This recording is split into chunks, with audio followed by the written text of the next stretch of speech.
रिंकी 8 साल की एक बहुत ही प्यारी और मासूम लड़की थी। उसके सिर पर बाल नहीं उगते थे, इस वजह से वो गंजी थी। आस पड़ोस, रिश्तेदार और सभी स्कूल में उसे टकली या गंजी कहकर बुलाते थे। कभी कभी इस बात से रिंकी बहुत दुखी हो जाती थी। ये देख रिद्धि, मेरी मम्मी कल मेरे लिए मार्केट से नई हेयर बैंड लेकर आई हैं। अरे मोना, ये हेयर बैंड तो बहुत अच्छे हैं, मुझे ऐसे हेयर बैंड मंगा देगी? हाँ हाँ, क्यों नहीं। अरे अरे, संभाल कर, देख जमीन पर गिरा दी ना। ओ उजरा चमन, इधर आ। हाँ, आ रही हूँ। ये हेयर बैंड उठा कर दे।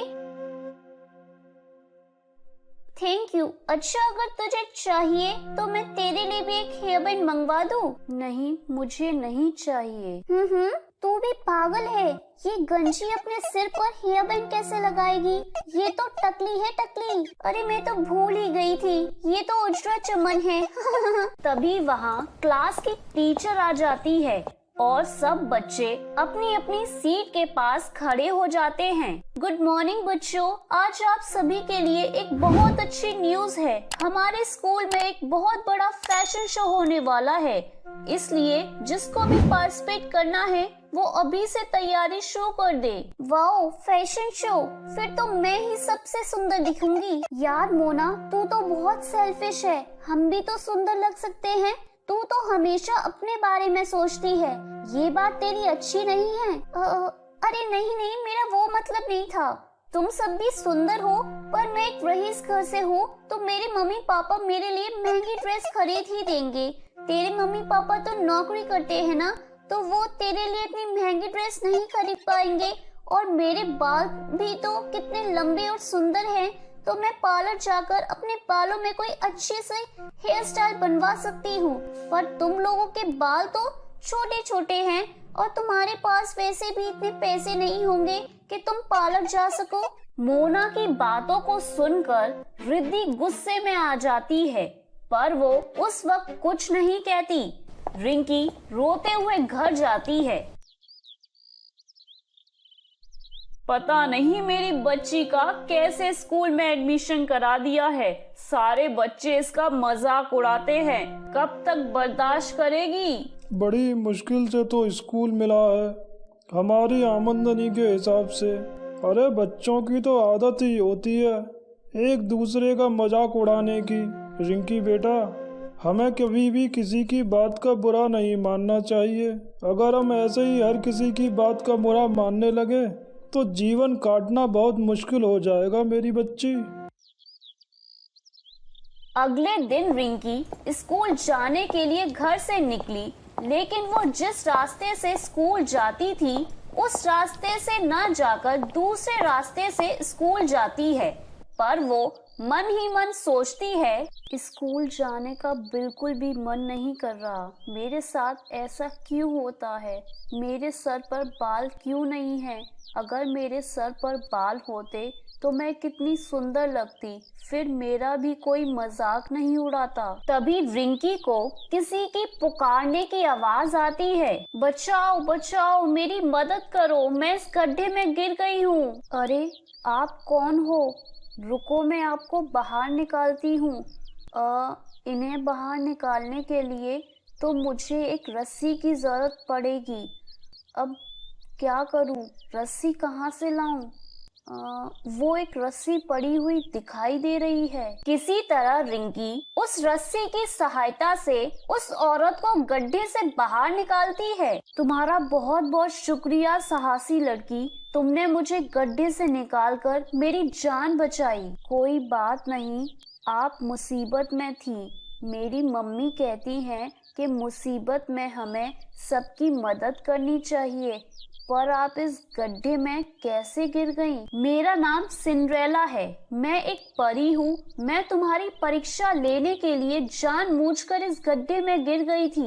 मैं देखना चाहती थी कि तुम मेरी मदद करोगी या नहीं। अच्छा, आप क्यों झूठ बोल रही हो? आप तो मुझे कहीं से भी परी नहीं लग रही हो। तभी वो औरत एक परी के रूप में आ जाती है। अरे वाह, आप तो सचमुच में परी हो। हाँ सचमुच मैं एक परी हूँ। तुमने मेरी सहायता की और तुम बहुत ही अच्छी बच्ची हो। बताओ मैं तुम्हारी क्या मदद कर सकती हूँ। तुम्हें अगर मुझसे कुछ चाहिए तो मैं अपने जादू से तुम्हें वो दे सकती हूँ। क्या आप जादू से कुछ भी दे सकती हो? हाँ बिल्कुल, तुम मुझसे जो भी मांगोगी और मेरे बस में होगा तो मैं तुम्हें जरूर दूंगी। क्या आप मेरे सर पर बाल उगा सकती हो? सब मुझे गंजी कहकर बहुत चिढ़ाते हैं। मेरे स्कूल में फैशन शो होने वाला है। बस इतनी सी बात। अभी लो। परी अपनी जादुई छड़ी घुमाती है और देखते ही देखते रिंकी के सिर पर लंबे और सुंदर बाल आ जाते हैं और अब वो गंजी नहीं थी। रिंकी, तुम्हारे सर पर असली बाल हैं, ये बात किसी को मत बताना। जब समय आएगा तो सबको पता चल जाएगा। अभी तुम सभी से यही कहना कि मैंने बालों के लिए एक विग खरीदा है और अब तुम स्कूल जाओ और कभी मेरी जरूरत हो तो 3 बार मुझे आवाज लगाना, मैं तुम्हारे सामने आ जाऊंगी। थैंक यू परी जी, आप बहुत अच्छी हो। रिंकी के सिर पर बाल आ जाते हैं और वो बहुत खुश होती है। उसके बाद वो स्कूल जाती है और सबको वही कहती है कि उसने बालों में विग लगाई है। इस पर सब बच्चे हंसने लगते हैं। विग लगाने से क्या होगा, है तो तू अभी भी उछरा चमन्ना। रिंकी मोना की बात का बुरा नहीं मानती। रिंकी घर जाकर अपने मम्मी पापा को सारी बात बताती है। कुछ दिन बाद फैशन शो था और वो बहुत सुंदर से तैयार होकर फैशन शो में पार्टिसिपेट करने के लिए स्कूल जाती है। मोना ने भी महंगी ड्रेस और महंगा हेयर स्टाइल करवाया था। रिद्धि के मन में मोना के लिए नफरत थी। रिद्धि उससे अपने अपमान का बदला लेना चाहती थी। मोना बहुत घमंड करती है ना अपने बालों पर। आज मैं उसके बालों में ये गोंद चिपका कर उसके सारे बाल खराब कर दूंगी ताकि वो फैशन शो में भाग ही न ले पाए। मोना, तेरे बाल तो बहुत सुंदर लग रहे हैं, पर तेरे बालों में जो हेयर बैंड लग रहा है ना, वो ठीक से लग नहीं रहा। मैं उसे ठीक कर देती हूँ। कहाँ बेकार हो रहा है, जरा ठीक तो कर दे। रिद्धि जानबूझकर अपने हाथों में पकड़ी हुई गोंद की बोतल मोना के बालों में गिरा देती है। ओह सॉरी मोना, मेरे हाथ में तो गोंद की बोतल लग रही थी, तेरे सारे बालों में गोंद गिर गया। मुझसे गलती हो गई, मैंने जानबूझकर नहीं किया। रिद्धि, थोड़ी देर में फैशन शो शुरू होने वाला है, तूने मेरे सारे बाल खराब कर दिए। देख मेरे सारे बाल चिपक गए हैं। देख तो मैं कितनी बुरी लग रही हूँ, अब मैं क्या करूँगी। मोना रोने लगती है। सब बच्चे फैशन शो के लिए नीचे हॉल में पहुँच जाते हैं। मोना क्लास में बिल्कुल अकेली बैठी थी। तभी रिद्धि वहाँ आ जाती है।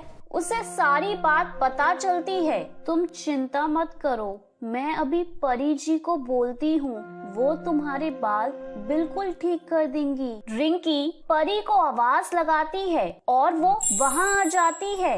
रिंकी, मोना ने तो हमेशा तुम्हारा मजाक उड़ाया है, फिर भी तुम उसकी मदद करना चाहती हो, पर इसके लिए एक शर्त है।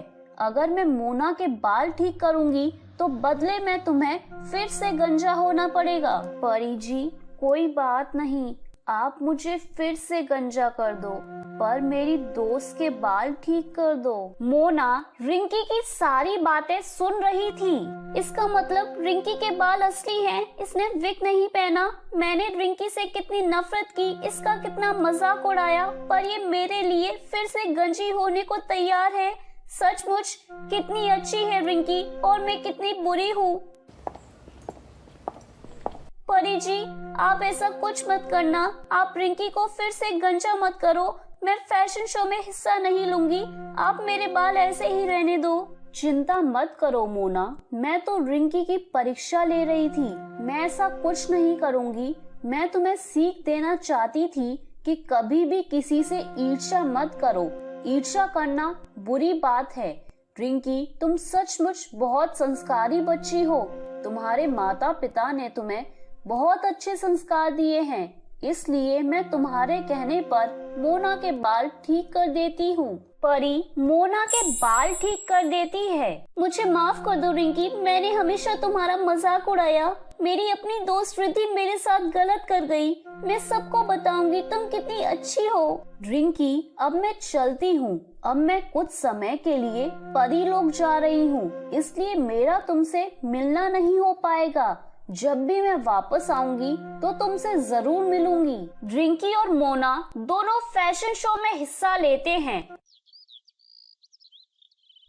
मोना सबको रिंकी के बारे में बताती है। मोना ने रिद्धि से बात करना बंद कर दिया था क्योंकि रिद्धि ने जानबूझकर बहुत बड़ी गलती की थी। उस दिन से रिंकी और मोना दोनों अच्छे दोस्त बन जाते हैं। रिंकी ने हमेशा दूसरों की मदद की और जो दूसरों की मदद करता है हमेशा उसके साथ अच्छा होता है।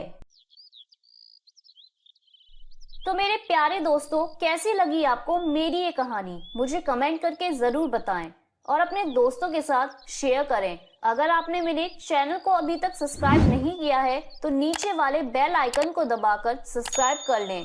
तो मिलती हूँ मैं आप सभी से फिर एक नई कहानी के साथ। तब तक आप अपना ध्यान रखिए। बाय बाय दोस्तों।